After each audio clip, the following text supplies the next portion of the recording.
今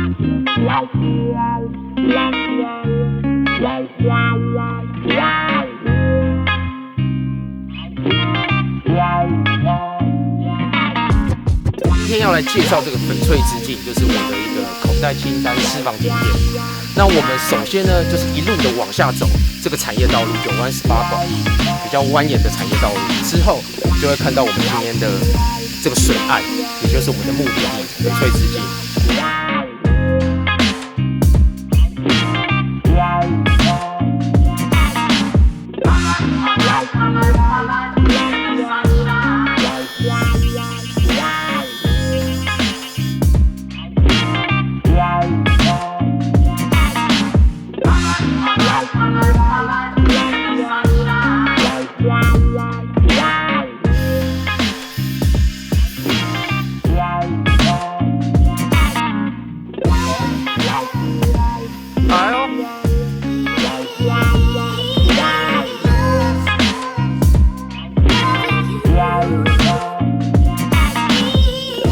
蛮勤劳的同学，大老远跑到深山里面来涂鸦。差不多到这个观景台之后呢，那就可以蛮接近我们的水岸了。我们眼前现在看到一条非常窄小的一个石头路，一直蜿蜒到河岸。我们往前走，大概就可以看到我们的目的地了。这个轮胎历史痕迹，包 school。好，我们正式的到达了这个翡翠之境。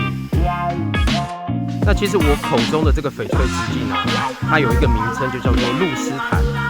那大概在民国68年，翡翠水库的兴建呢，它把北势溪的上游大片溪谷还有村庄都淹没了。那水库现在上游就变成了水源保护区。你脚后跟那个真的是虾他是要吃我吗？第一次被群虾围绕的感觉。因为在石碇坪林这个地方啊，那大部分是以种茶为业嘛，那所以种植茶叶他们要用到的肥料啊，就是一些碳肥啊跟磷肥，就会进入到水库里面。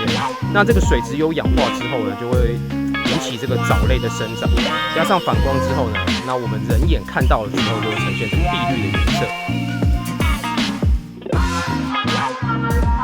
我也很高兴，我发现了这一个那么漂亮的地方，可以让大家知道，这个爱护自然的心态是大家本身就要慢慢开始去培养的。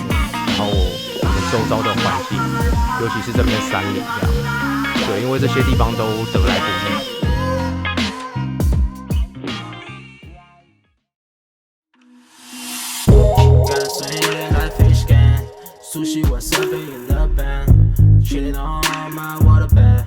一切看似如鱼得水 Gotta swing like fish can It's on me, brother, it's on me 全都包在我的身上，别跟我客气在现实里头转，然后养自信心，在下个5年至少还能见你